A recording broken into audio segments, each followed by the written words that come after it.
En las primeras décadas del siglo XVII, el gobierno del Shogun expulsó del archipiélago japonés a los ibéricos, españoles, novohispanos y portugueses, a pesar del beneficio económico que se obtenía de estas relaciones. El archipiélago pasó entonces a una política de aislamiento estricto con los occidentales, hasta 1853, más de 2 siglos. Pese a ello, los nipones permitieron una hermética y pequeña colonia de holandeses. Las embajadas holandesas con las autoridades japonesas dejaron por escrito la realidad de esta decisión de aislamiento. Temían una invasión de los tercios españoles. Bienvenidos al Nuevo Occidente. Aquí Ramón Vera, gracias a B1 Media y a Jano García, como guía de este viaje por Asia a través de su historia. Hacemos como siempre divulgación, pero alta divulgación, materiales rigurosos al alcance de todos. Y viajaremos como siempre desde las majestuosas montañas del Himalaya hasta los bulliciosos mercados de Tokio. En el sumario de esta semana, Tercios contra Samuráis, un programa que se había solicitado desde hacía mucho tiempo y que gracias a los comentarios de la semana pasada y alguna que otra noticia me he decidido para retomarlo. Hablaremos desde el origen del conflicto a los puntos en común entre japoneses y españoles, las armas, las luchas entre el estoque y la katana, y hablaremos también de espionaje, mucho espionaje y de leyenda negra en Asia, que esto seguro que algunos no se lo esperaban. En este caso trataremos el tema con documentos inéditos de mi propia investigación, así que prepárense que hay papelajos en el programa de hoy. También, después de esto, hablaremos de las noticias de esta semana en Asia, con titulares muy interesantes. Hablaremos de cómo el gobierno de Sri Lanka se ha estafado a sí mismo durante más de 70 años a través del contrabando. Hablaremos de los 31.000 sospechosos de fraude online que han sido entregados a China por parte de Myanmar en plena escalada del conflicto, con una guerra civil en medio de todo esto. Y hablaremos de un tema espectacular. ¿Quién nos diría todas las noticias que nos trae Nepal? Hablaremos de las revueltas en Nepal que hay para restaurar a la monarquía y cómo uno de los principales elementos de todo este conflicto ha terminado derivando en la prohibición de TikTok en el país. Evidentemente, seguiremos con los comentarios del último programa y también hablaremos, para cerrar, de la Confuciada. En este caso, una Confuciada, una frase histórica dedicada a Asia, en la que hablaremos sobre el juramento contra los españoles que siguió vigente en Japón durante al menos 2 siglos. Y sin más dilación, vamos al tema monográfico de esta semana. Tercios contra samuráis. ¿Será verdad? ¿No será verdad? La gente cuando se lo comentas normalmente no se lo cree, no lo asumen. ¿Cómo se llegó a este punto? ¿Qué tipo de conflictos pudo haber entre los samuráis, los tercios españoles? ¿Eran samuráis? ¿No eran samuráis? ¿Eran tercios? ¿Eran otro tipo de soldados? Bien. En este caso vendremos con documentación estricta, no con documentos de bibliografía, sino que trataremos algunos de estos materiales de primera mano. Evidentemente es la investigación más seria de las que he presentado en este programa, o sea que espero que les guste. Hablaremos de fuentes que hemos obtenido tanto españolas como portuguesas, japonesas, chinas, filipinas, irlandesas, inglesas, franceses y americanas. Todo con los documentos en la mano. Y hay una serie de documentos muy interesantes que serán esenciales, que son los registros de Deshima, de esos famosos, o de Dejima, esos famosos holandeses que tenían un permiso para estar en Japón. Bueno, pues en esos documentos hablaban mucho de España y no precisamente bien.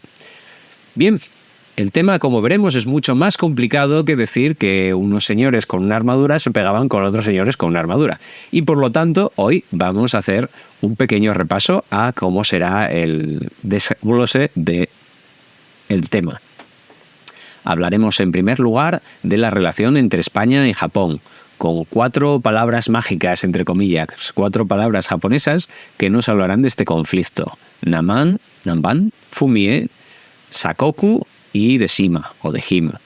Después hablaremos del conflicto en Asia, con 2 frases históricas que nos pueden dar una pista de cómo fueron fluctuando las relaciones entre España y Japón, de amigos a piratas comunes y la Gran Armada del Pacífico. Y concluiremos con una serie de referencias y de reflexiones que seguro que son del gusto de todos ustedes. Aquí tienen el primer tema de la relación entre España y Japón. Fíjese en la imagen. Estamos hablando de una serie de comerciantes japoneses y entre ellos también encontramos jesuitas y franciscanos. Y detrás todo el comercio que hay, desde pieles de tigres hasta lacas japonesas, para que veamos un poco cómo es el conflicto. ¿Por qué? Porque España está presente en Asia desde hacía mucho tiempo. Estamos hablando de que en 1521 Magallanes para España llega hasta las Filipinas y que en 1565 Legazpi es el que asume el gobierno de Manila, que había una ciudad antes de la llegada de los españoles, pero que los españoles hacen que crezca de una manera absoluta. En general se trata de una zona muy conflictiva, donde hay conflictos tanto locales como internacionales, y que además la región de Filipinas está llena de reinos islámicos pequeños, pero que tienen coherencia entre ellos. Por si fuera poco, la riqueza de la región atrae a ingleses, a neerlandeses, a portugueses, a franceses e incluso a daneses, que la gente normalmente se olvida de ellos. Por otro lado, tenemos a los chinos, a los indonesios y a los malayos. Y todo en un contexto muy interesante que se vincula precisamente con el galeón de Manila, el establecimiento inicial y el proceso de ver de dónde salen las fuentes. En este contexto también hay que ser conscientes que hay 2 personajes o 2, digámoslo así, países, ultrapaíses, que eran en este momento China y Portugal, los cuales normalmente fluctuaban entre la neutralidad y la no beligerancia con España. Es decir, eran unos aliados más o menos fiables desde el punto de vista comercial, a pesar de que hubo conflictos con ambos puntos, sobre todo con los portugueses, dependiendo de lo que sucedía en Europa. Y todo ello teniendo en cuenta esta neutralidad media de China, que España planeó en muy diferentes ocasiones el conquistar China, aunque eso ya es otro tema a tener en cuenta. Lo que vemos en este mapa evidencia otra cosa. La presencia ibérica más importante es durante este periodo, de 1543 a 1639, en el caso de Japón, y hay una clarísima dependencia de la mar. Es decir, todo pasa por los barcos. Y si todo pasa por los barcos, había un problema esencial: los piratas.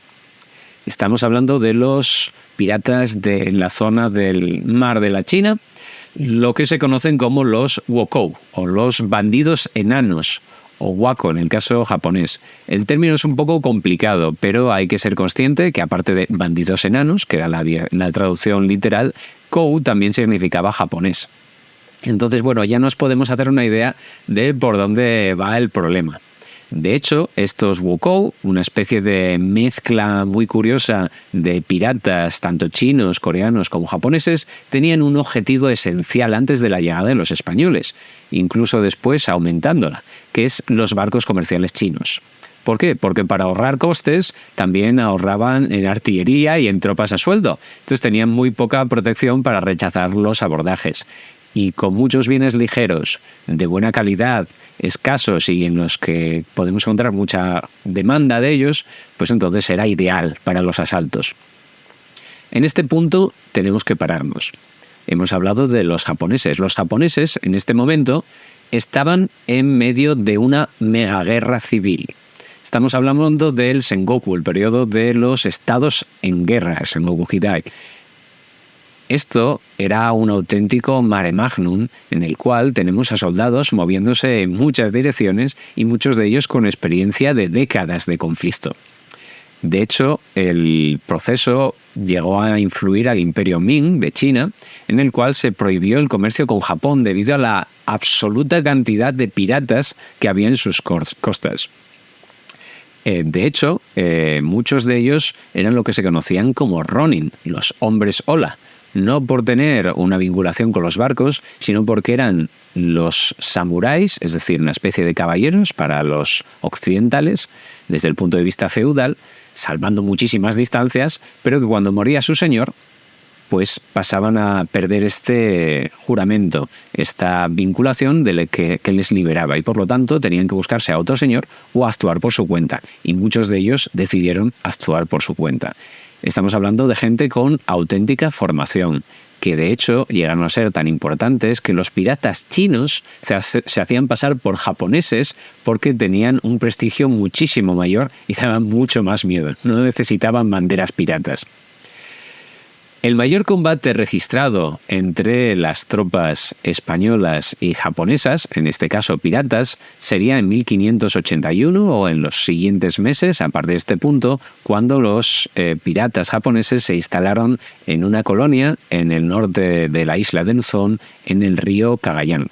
Será allá donde Juan Pablo de Carrión tendrá que ir con buenas tropas, pero muy, muy escasas, y mucha ayuda de los nativos filipinos para combatir contra este nido de piratas que se estaba estableciendo. Recordemos que el norte de las Filipinas da directamente hacia Japón, y entonces tiene un acceso muy cercano, y que durante siglos había un comercio claro con los nativos por parte de los japoneses. Es decir, había un vínculo que tenemos registrado durante siglos, incluso durante periodos donde no debería de existir ese comercio. ¿De acuerdo? Bien, pero vamos a hablar ahora de los otros contactos. Quien quiera saber más sobre estas piezas, que espera la parte de los comentarios, que hablaremos un poco más de estas imágenes. Son muy curiosas y estoy vinculado con ellas. Bien, pero también había contactos buenos. A pesar de ello, Namban, nuestra palabra clave, es un poco turbia. Namban significa bárbaros del sur, y era como conocían los japoneses a toda la región de Filipinas. Cuando llegaron los españoles, evidentemente venían de Filipinas y por lo tanto eran Namban.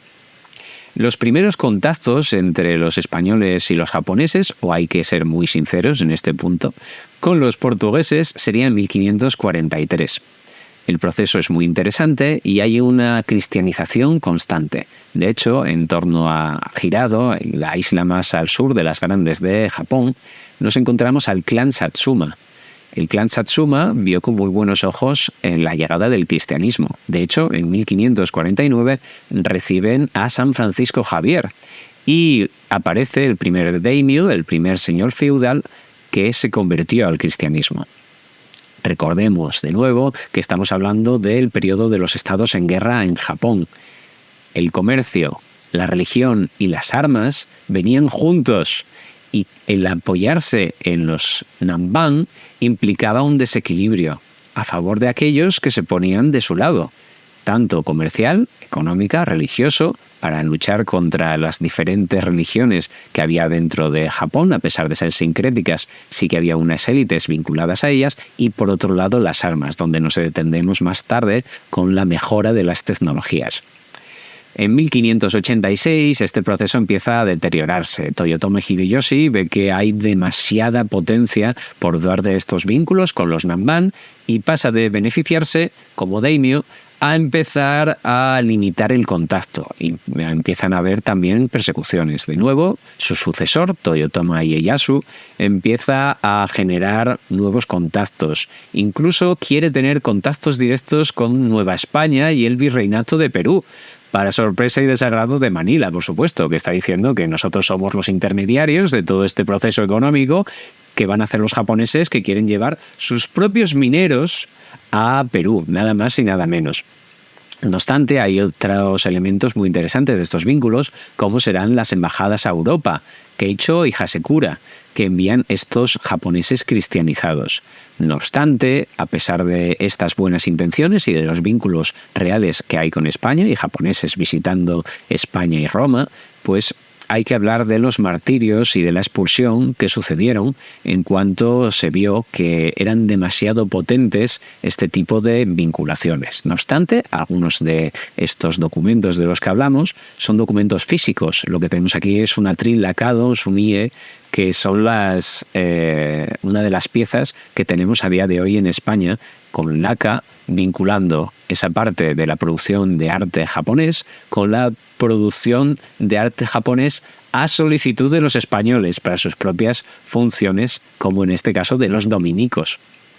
Bien, viendo que los españoles, los Nanban, los occidentales, ejercían demasiada presión en base a estos elementos, es decir, eran tan determinantes que podían generar futuros conflictos, se toma la decisión de acabar con ellos de alguna de las maneras más aberrantes que nos podamos imaginar.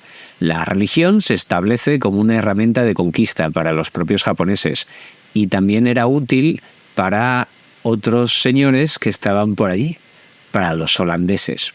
Los holandeses, ante el conflicto que están viendo en el cual el cristianismo católico está convirtiéndose en un elemento fundamental para las guerras que se están llevando a cabo en Japón, decide explicar las diferencias entre el protestantismo y el catolicismo. Empiezan a hablar de América, empiezan a hablar de los procesos de conquista en toda Sudamérica, presentando documentos un tanto dudosos. Evidentemente esto hizo dudar muchísimo más a las autoridades japonesas. Y este punto, que conocemos como el fumie, pisar imágenes, se vincula con todo esto.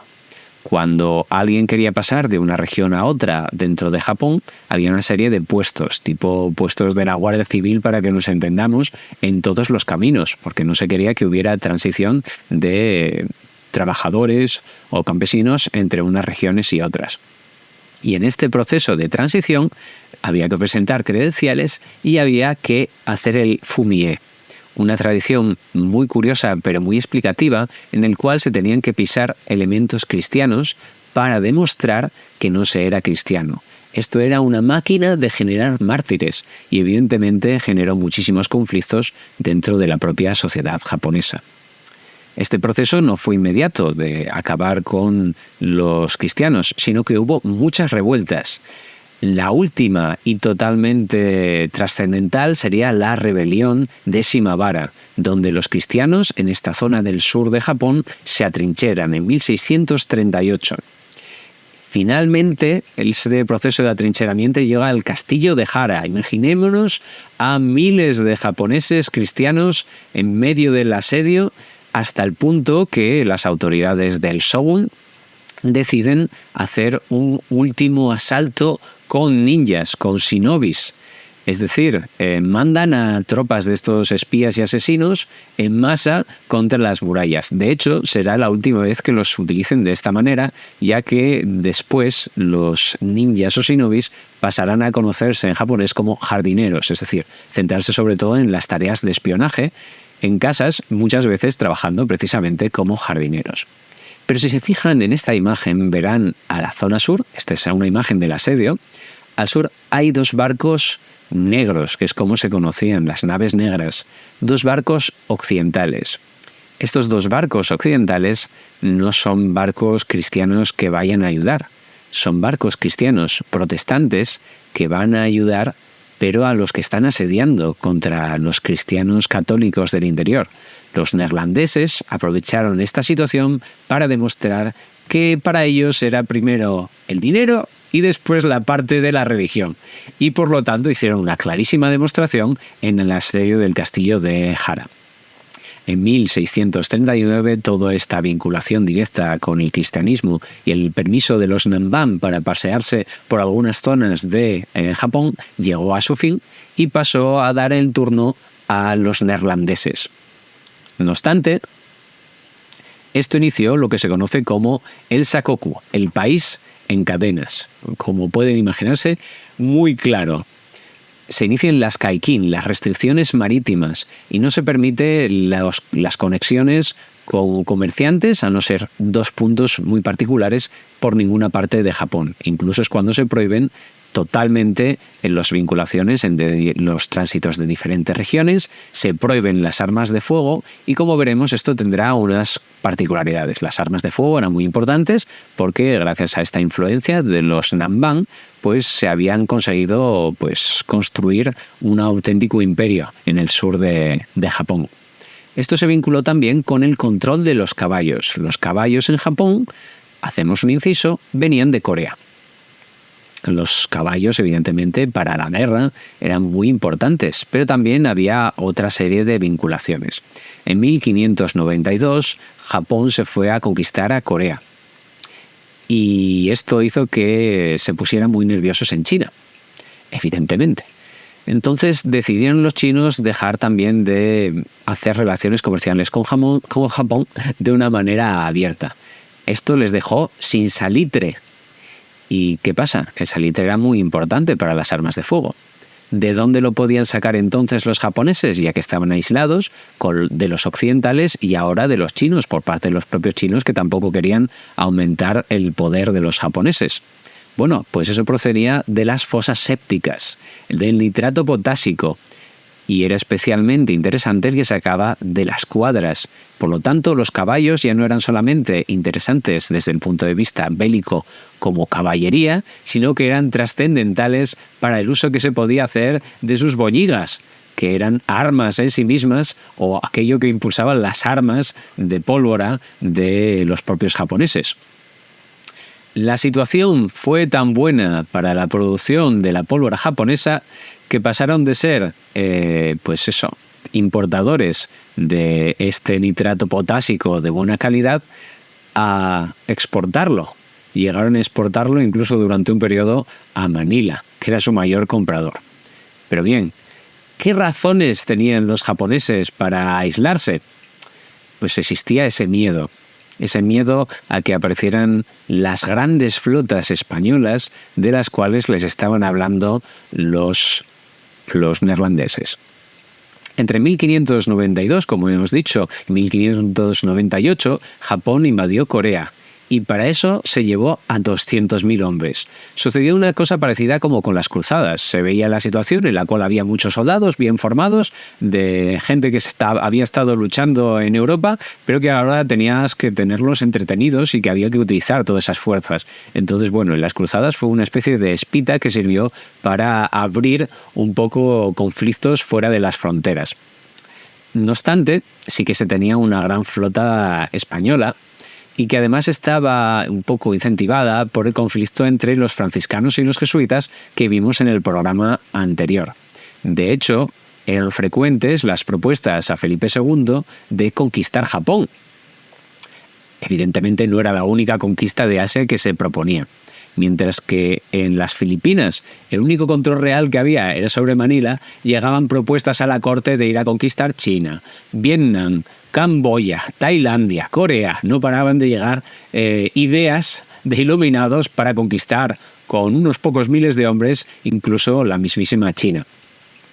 No obstante, Japón era muy rica y mucha de la documentación que llevaba por parte de los misioneros cristianos es que decían que había unos 30.000 cristianos leales a los que solo había que darle armas o incluso ni eso.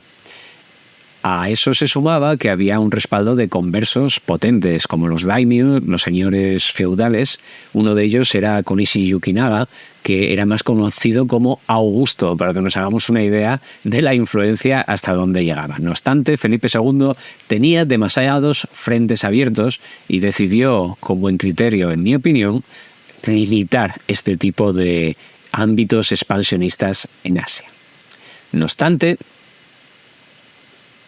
ahora hablaremos de Dejima. Básicamente es una oportunidad perdida. Esta isla de salida había sido construida por los japoneses para los portugueses, vinculados, recordemos, con los jesuitas.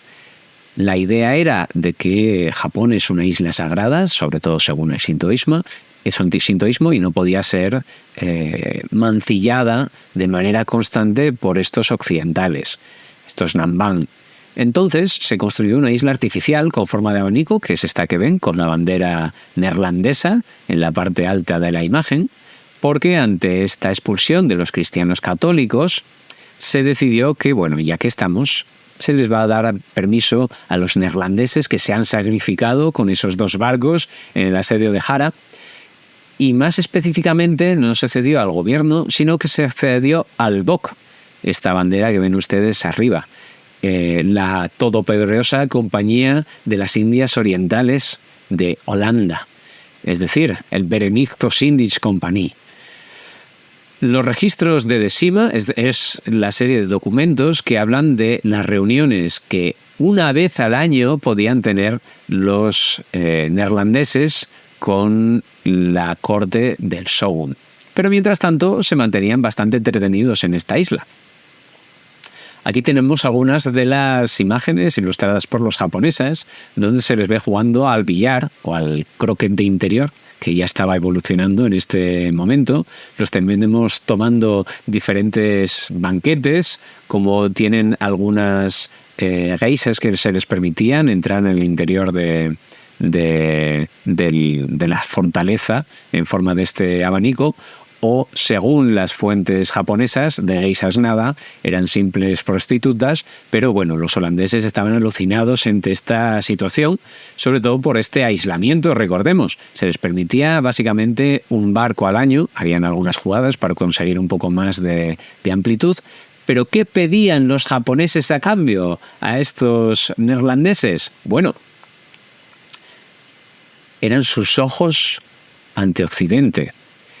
Japón quiso romper las relaciones con Occidente, pero sin romperlas del todo, porque eran muy conscientes de en qué cosas estaban muy formados los occidentales. De hecho, se creó una escuela de traductores del holandés y se hacían solicitudes anuales de mucha información sobre tecnología y medicina, sobre todo.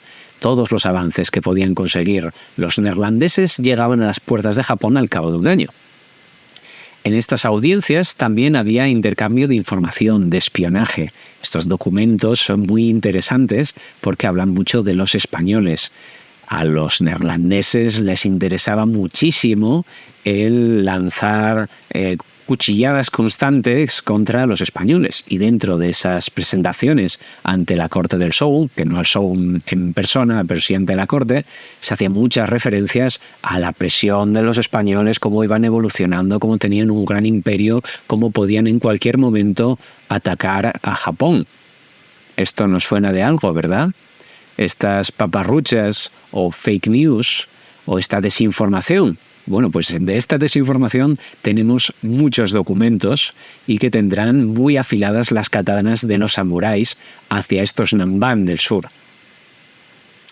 Estamos hablando de un conflicto en Asia que escalaba. Un conflicto en Asia en el cual estos japoneses pasan de ser amigos a piratas comunes, y donde los neerlandeses hablan de la Gran Armada.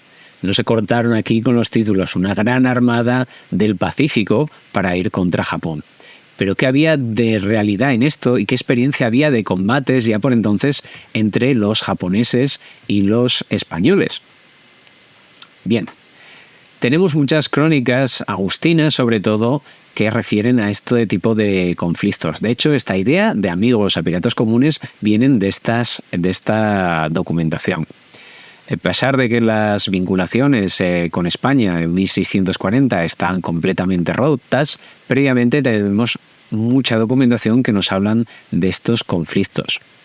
Había muy pocas tropas occidentales en Asia, muy pocas, y eran muy, aparte de formadas, eran muy trascendentales a la hora de los conflictos, y tenemos documentación al respecto.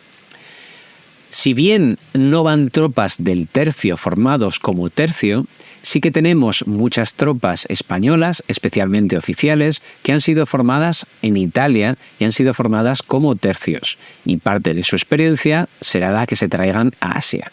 También una élite formada de los altos cargos, incluso de gobernadores en las Filipinas, habrán estado sirviendo en los tercios españoles. Por lo tanto, tenemos una formación y unas herramientas vinculadas con el propio tercio.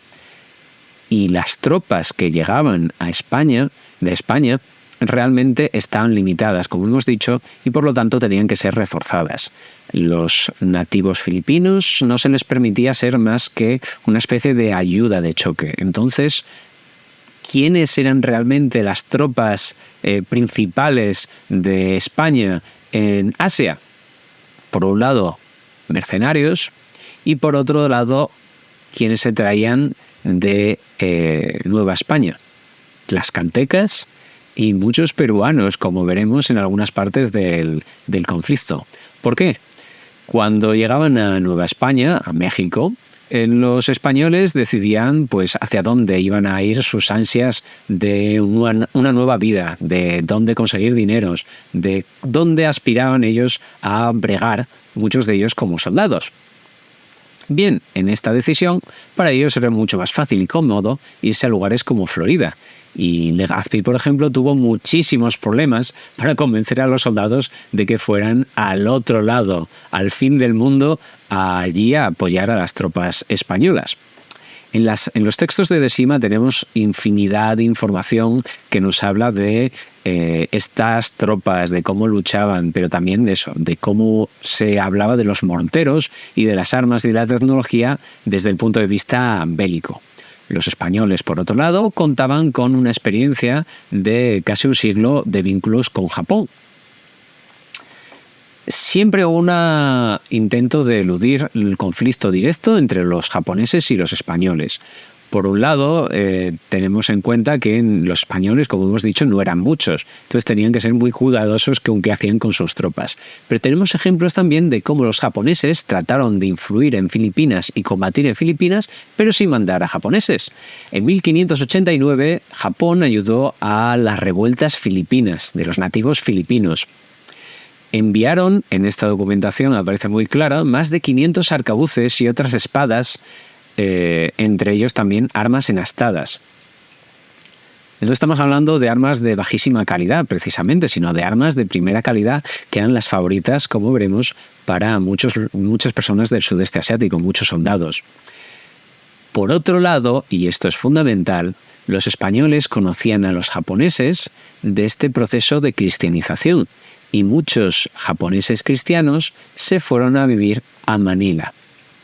De hecho, durante estas revueltas sobre todo chinas, que más que de los naturales propios de las islas Filipinas, sobre todo muchos chinos que había en Manila, las de 1600, las de 1603 y las de 1605 o las de 1639, los japoneses cristianizados aparecen como mercenarios.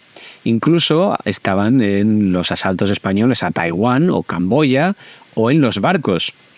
Se calculaba que había en torno a 1000 de estos japoneses en Manila y por lo tanto los españoles eran muy conscientes de los límites y las capacidades de los samuráis.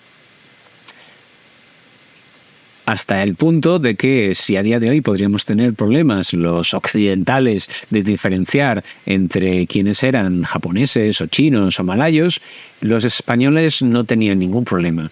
Esto que ven aquí es el Codex Boxer o Codex das Mariñas de 1595, una serie de ilustraciones en las cuales se narra también en texto cuáles son las diferencias entre los diferentes pueblos.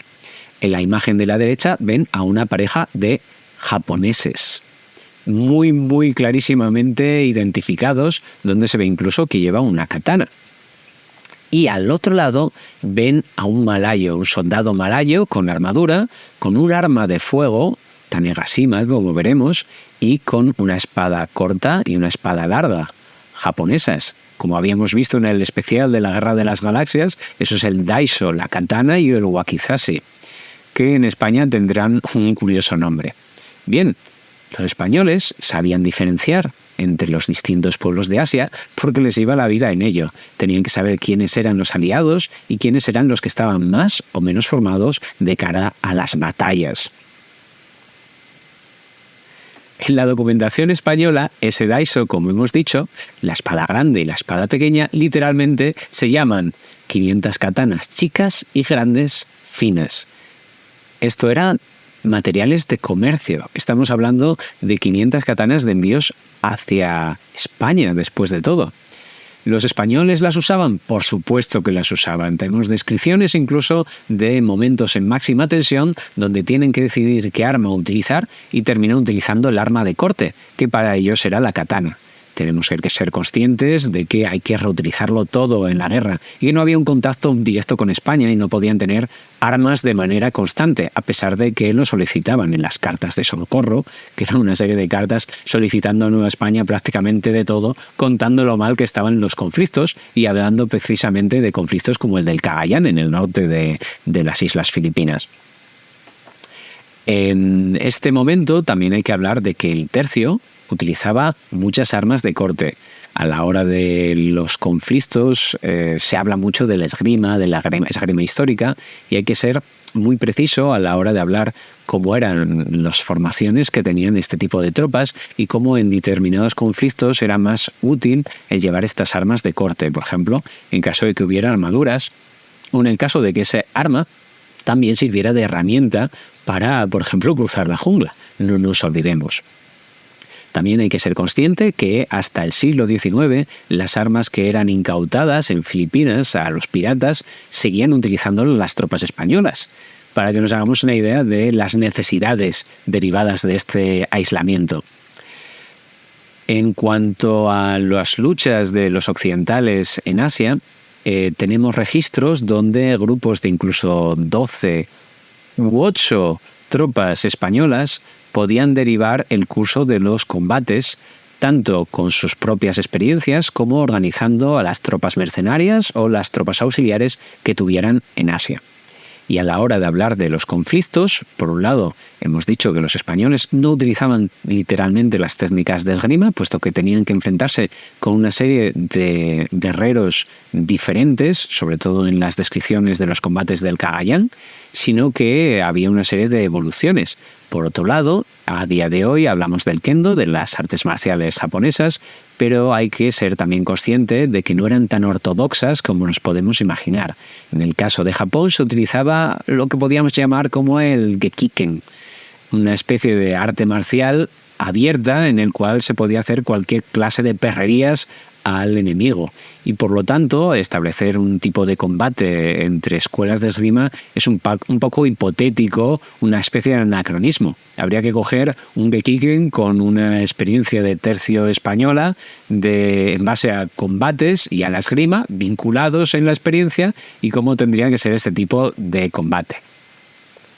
No obstante, con todo esto hay que ser también consciente de las vinculaciones con los soldados samuráis por parte de los españoles. Este documento habla de esta vinculación con Hirado, con la zona del sur de Japón. Y es una carta de 1633 de lo que se conoce como el rey de Hirado, es decir, de un daimyo cristiano, que están ofreciendo tropas a España para ir a por Siam, a por Birmania, a por Malaca, los estrechos de Malasia, o a por China.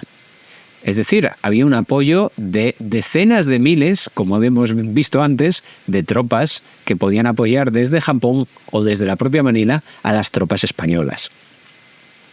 También uno de los elementos importantes eran las armaduras y como incluso dentro de España hubo coleccionismo de estas armas. Sin embargo, las más trascendentales para la historia de Japón fueron las armas de fuego occidentales. Llegaron de la mano de los náufragos portugueses en 1543, que les enseñaron a utilizar primero para cazar patos, pero que enseguida el daimyo Tokitaka, de este sur de Japón, decidió que eso no era solo para cazar patos. La isla producía hierro para katanas y en 4 meses ya hacían producción en cadena de estas armas. Y no le costó mucho conquistar algunas de las islas o reconquistar algunas de las islas de los alrededores. Evidentemente, esto hizo que esos daimyos, esos señores de Japón, empezaran a mirar hacia esa nueva arma que venía desde el sur. En 13 años se calcula que Japón llegó a tener más de 300.000 armas de fuego, porque no olvidemos, también los samuráis utilizaban armas de fuego, pero los ashigaru, los soldados campesinos, encontraron esto un arma de equilibrio. una especie de el pacificador, el pacemaker del oeste, en el cual con la pólvora se permitía la posibilidad de que alguien sin mucha formación pudiera tumbar al más formado de todos los guerreros. Estas armas eran conocidos como Teppo o Tanegashima, por ser la isla donde primero se los encontraron, y fueron también trascendentales y de las primeras cosas en ser prohibidas en las guerras de Japón. Cuando hablamos de la calidad de las armas japonesas, a la hora de valorarlas, los españoles las tenían en muchísima alta estima. Solamente eran superadas en calidad por las armas realizadas en Vizcaya. Literalmente en los textos es como aparecen.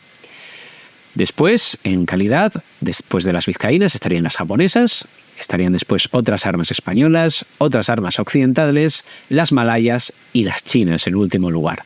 Literalmente, Legazpi sobre las armas de fuego chinas dice que eran más para espantar que para matar, para que nos hagamos una idea de este contexto.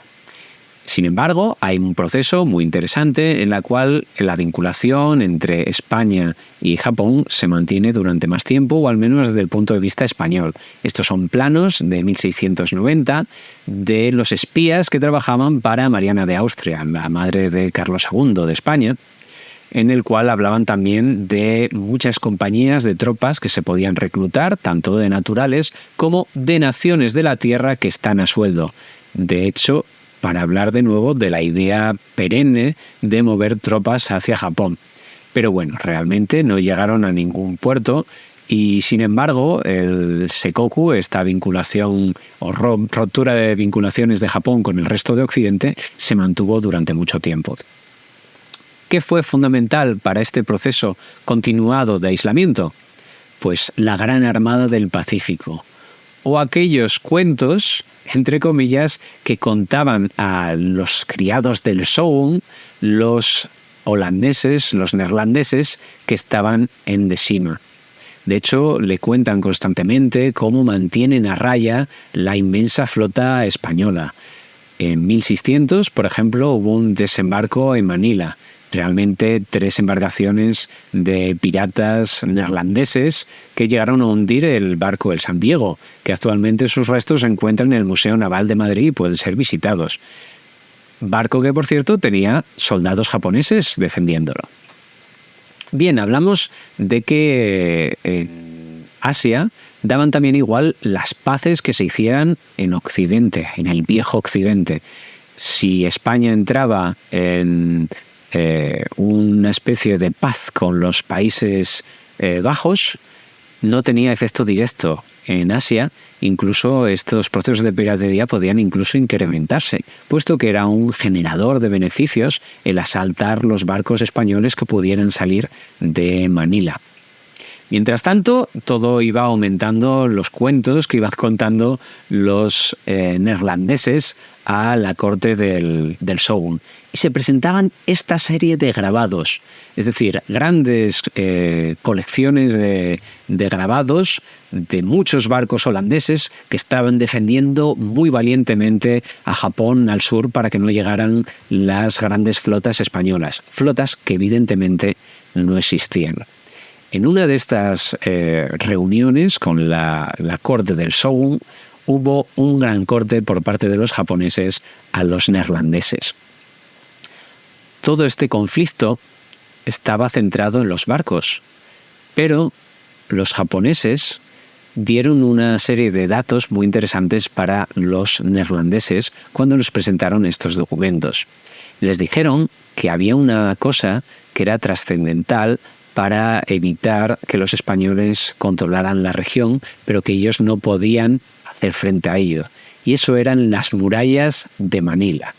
Mientras los neerlandeses les estaban contando que había un montón de barcos por ahí, los japoneses les presentaron un documento en el cual se verificaban 10 años de espionaje de varios japoneses en Manila. En este documento se presentaba un plano de cómo eran las murallas, de qué tipo de tropas habían, de cuántos cañones había y cuántas armas de fuego tenían los españoles. Datos que a día de hoy todavía no han sido superados por la propia documentación española. Evidentemente, los japoneses llegaron a explicar a los neerlandeses que todas esas cosas que les estaban contando de la Gran Armada Española, realmente ellos no se lo terminaban de creer mucho. Pero sí que sabían que si los españoles se ponían de acuerdo y coordinaban una flota, la podían crear. Y que evidentemente todos estos conflictos habían estado derivados de otros problemas previos. Recordemos, en 1592, esta gran armada que se quiso hacer por parte de Japón para ir a por Corea. Recordemos, 200.000 hombres. Bien, pues esa flota estaba inicialmente pensada para ir a Filipinas, para ir contra los españoles. Gracias a la diplomacia española, entre otras cosas, entregando elefantes a las cortes de Japón, parece ser que convencieron a los japoneses de derivarse hacia Corea, entre otros muchos puntos. Pero esto nos deja entender que los japoneses tenían muchísima más documentación de ese siglo de vinculaciones con España y que eran también conscientes de cuáles eran las limitaciones que tenían con Filipinas y el deterioro que existía, pero que estaba reforzado con las grandes murallas de Manila. Bien, pasamos finalmente a las conclusiones de este apartado. Hemos hablado de que Japón y España alternaron durante mucho tiempo sus papeles como aliados y como enemigos, de la importancia capital de los Países Bajos sobre la influencia que tenían ante la corte japonesa, aunque hemos visto que a veces los japoneses sabían más incluso que los neerlandeses. Hemos visto también cómo los registros de Deshima, los de Dejima, la documentación que hablaba sobre los vínculos entre los Países Bajos y Japón, también hablan mucho de España, de Portugal, y que hemos vinculado con otra serie de documentos que hablaban de esos conflictos entre España y Japón. Y también hemos hablado del fluido comercio del armamento japonés, no solamente hacia España, sino también a otras zonas de la región, como hemos visto también en ese soldado malayo que llevaba las armas japonesas. Bien, simplemente por mi parte hacer una referencia muy importante en base a la reflexión básica. Hemos hablado de tercios contra samuráis, que ha habido muy poco conflicto a lo largo de la historia entre estos tercios y los samuráis. Es decir, soldados españoles formados como si fueran tercios y con dirigentes que habían formado partes de los tercios, contra soldados japoneses que inicialmente eran samuráis y que tenían mucha formación, que terminaron derivando a Ronin y de Ronin formando parte de grupos de piratas japoneses, bien formados y bien equipados, presentes en las costas tanto de China como de las islas Filipinas. Pero, mucho más interesante a mi parecer, es que los hispanos cambiaron la historia de Japón a través de las influencias económicas, religiosas y armamentísticas, y cómo la realidad entre los samuráis y los tercios era más de colaborar que de conflicto durante todo este tiempo. Es decir, hubo muchos más conflictos en los cuales los tercios y los samuráis, entre comillas, coordinaron sus esfuerzos que todo lo contrario. Me dejo muchas cosas en el tintero, pero vamos a continuar con las noticias de qué ha sucedido esta semana en Asia. El nuevo accidente ha estado muy caliente, como veremos. De Pakistán nos llegan noticias de las actualizaciones de noticias que habíamos hablado hace un mes. Habíamos hablado de que más de 1 millón de refugiados e indocumentados, la mayoría de ellos afganos, quieren mantenerse dentro de Pakistán. Sin embargo, el gobierno de Pakistán ya está haciendo redadas para expulsarlos del país. Entre otras cosas, dicen que se ha multiplicado desde que hay presencia de estos refugiados el número de ataques suicidas en el país por 5 y que los acusan evidentemente de terrorismo. Esto va a ir escalando y vamos a ir viendo cómo estos registros de casas que se están dando en la actualidad van a terminar en una nueva ola de refugiados en Asia hacia otros países. En la India tenemos muchísima información que vamos a resumir de una manera muy clara. ¿Se acuerdan ustedes de ciertos asesinatos que había en Canadá, que habían derivado en problemas entre las embajadas de Canadá y la India? Bueno, pues una agencia antiterrorista de de la India ha estado buscando a una serie de objetivos Sikh, de estos que quieren la independencia de una región al norte de la India, en el Punjab. Bien, pues por lo visto tenían un nuevo objetivo, Gurpratap Singh Pannu, que está en Estados Unidos. Y ha tenido que intervenir el gobierno de los Estados Unidos para frustrar el asesinato de este líder Sikh. Estamos hablando del gobierno de la India enviando una serie de agentes para acabar con gente en los Estados Unidos. Y aquí ha tenido que intervenir el propio gobierno de los Estados Unidos. Una auténtica locura a día de hoy. Bueno, pues que sepamos que son noticias que se están moviendo.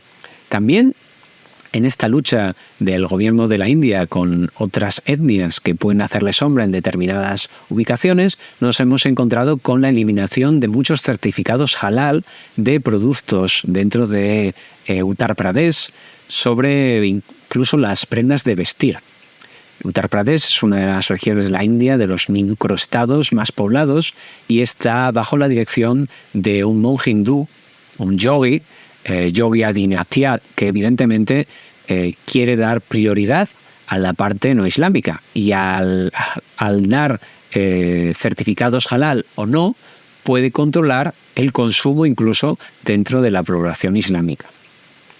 Bien, y aquí tenemos una imagen de Modi hablando con el grupo de cricket de la India después de haber perdido la final contra Australia, en la India. Imagínense el problema desde el punto de vista social que ha generado.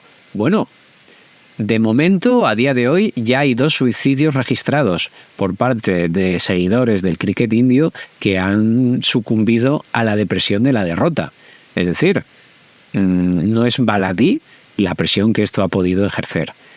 Todavía tenemos a 41 mineros, en principio trabajadores, atrapados en un túnel del norte de la India. Recordemos el Chardam, la mega estructura de autopistas que se quiere construir en medio de las montañas del norte de la India.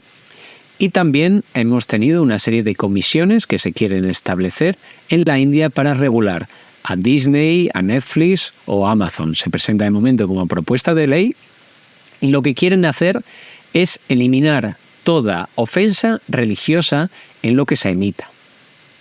Imagínense ustedes. La India tiene un sistema hinduista de castas. ¿Se eliminará cualquier película que no haga referencia al sistema de castas? ¿Qué sucede con los cigarrillos? Tenemos religiones que lo evitan. Hay otras religiones que son totalmente veganas y que no permiten la muerte de ningún tipo de animales. No hablemos de lo que suponga en las películas o en las series de violencia hacia las vacas en la India. ¿O qué sucederá si aparece gente consumiendo alcohol para la gente islámica dentro de la India? Es decir, tenemos una serie de referencias en las cuales la India está dudando cuánto meterse con las propias producciones de la industria cinematográfica occidental en la India. Y este es el punto fundamental, puesto que todas estas restricciones no se estarían vinculadas con la propia producción de la India, como Bollywood, por ejemplo. De acuerdo, pues vamos a hacer un salto a un país que tenemos muy, muy olvidado. Aquí algunas imágenes, de la contaminación en el norte de la India de esta semana. Si no tenían poca polución en Nueva Delhi, ahora tienen también unos problemas muy grandes durante los festivales de la luz dentro de los propios ríos. Fíjense ustedes, eso no es nieve, eso son burbujas. Bien, pero el país que teníamos muy olvidado son las Maldivas, donde el nuevo presidente Mahmoud Muizzu ha dicho que el ejército de la India, que es muy limitado, pero que está presente en las islas, pues que se retire. Se dice que esto es por influencia de la India. Tenemos también noticias de Sri Lanka. Es muy interesante esta imagen que pueden ver aquí sobre la recolección de la canela. ¿Por qué? El gobierno de Sri Lanka acaba de reconocer que lleva haciendo trampas durante 70 años contrabandeando canela. ¿Cómo contrabandeaban canela? Muy fácil. Lo registraban como madera y pagaban impuestos como madera. Y ellos hacían la vista gorda sacando beneficios por otro lado. para que nos hagamos una idea de que la corrupción campa a sus anchas por todos los países cuando se les permite. Bien, y ahora vamos a hablar de Nepal. Llevábamos muchas semanas rastreando la noticia de cierta presión que, como en la India, se estaba produciendo por parte del gobierno de Nepal a diferentes entidades potentes de la zona, como desde el punto de vista de producción audiovisual, Facebook o el anterior Twitter, TikTok, YouTube, todo porque perturbaban la armonía social. Bueno, pues ya definitivamente se ha prohibido TikTok, ya veremos cómo evoluciona, porque entre otras cosas vilipendiaba a las autoridades. Y entre esas maneras de vilipendiar a las autoridades, aquí tenemos algunas de las revueltas que se han generado en apoyo a la monarquía. La monarquía de Nepal fue abolida hace 15 años. De hecho, su rey actualmente es un ciudadano como cualquiera de los demás. Y que todos los cambios que ha hecho el gobierno parece ser que no están ayudando a la sociedad de Nepal. Y por lo tanto, veremos cómo van escalando estas revueltas. Estamos hablando de blindados y gases lacrimógenos contra miles de manifestantes. Entonces, esto puede ser fundamental de cara al futuro de Nepal. Aquí tenemos China, donde hablamos de senotrasplantes, es decir, los primeros trasplantes entre órganos de cerdo y monos, para tratar de acabar con la escasez de donantes. En Hong Kong hay una serie de novedades sobre el pago de impuestos por el peso de la basura que produce cada uno de los ciudadanos, cosa que en el BOE de España ya está presente desde hace 2 años y se quiere implantar dentro de no mucho tiempo. En el caso de Myanmar, de Birmania, hablamos de estos 31.000 sospechosos de fraude online que han sido expulsados y entregados a China para que verifique cuál es la realidad de toda esta gente. Mientras tanto, Tailandia ha aprovechado esta zona en pleno conflicto de escalada de la guerra civil de Myanmar para liberar muchos esclavos secuestrados. Para ello pidieron primero el consentimiento de las autoridades chinas, para que nos hagamos una idea de la presión que puede ejercer China sobre Myanmar.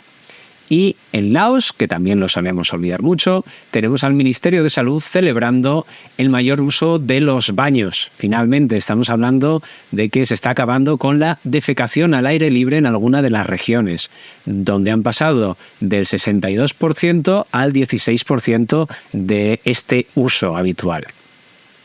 Singapur, por otro lado, ya tiene un proceso de moneda transfronteriza entre Indonesia, Malasia y Singapur. Y como algunos de los conflictos de la zona de Birmania están generando refugiados que llegan hasta las costas de Indonesia. Y los indonesios, islámicos como estos refugiados, se niegan a que ellos crucen de las costas, que salgan de las playas. En Corea del Sur tenemos también un sistema caído de todo el gobierno durante el fin de semana pasado. Es decir, toda la electrónica del gobierno prácticamente ha caído durante varios días, poniendo en duda la hegemonía tecnológica del país. Y por último tenemos a Japón hablando de los rebeldes hutíes del Yemen que han estado en las costas del Mar Rojo, asaltando literalmente a un barco operado por una compañía japonesa y que ha puesto, digamos así, en alarma a los propios japoneses sobre la escalada del conflicto en el otro lado del mundo para ellos. Bien,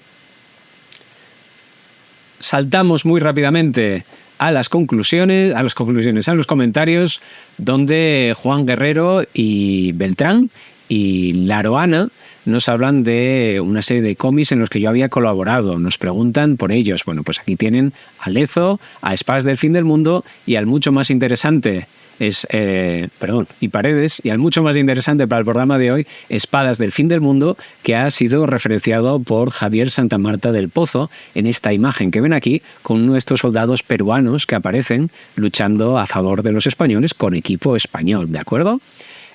También nos ha hablado mucho Hispanita, que es una de nuestras fieles seguidoras, de que se encontraba en las misas en Finlandia a muchos filipinos, vietnamitas e hindúes, que habla del catolicismo y de este interés universal.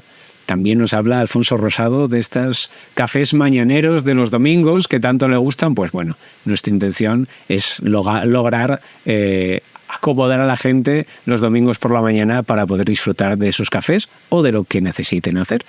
Y Quique o Blue Small nos hablan de la película que habíamos referenciado en el programa anterior, que era Blade Runner, que evidentemente era de la que nos referíamos, pero que no me salía el nombre. Y con esto nos pasamos a la confunciada de esta semana. La confunciada se refiere a un punto en el cual los neerlandeses tenían que hacer un juramento cuando salían del país en ese barco anual que les permitían las autoridades japonesas. Y ese juramento tenía un párrafo que era el siguiente, redactado por estas autoridades japonesas. Las órdenes usuales de no llevar a ningún español a puerto ni asociarse con españoles. Y esto es un documento de 1800.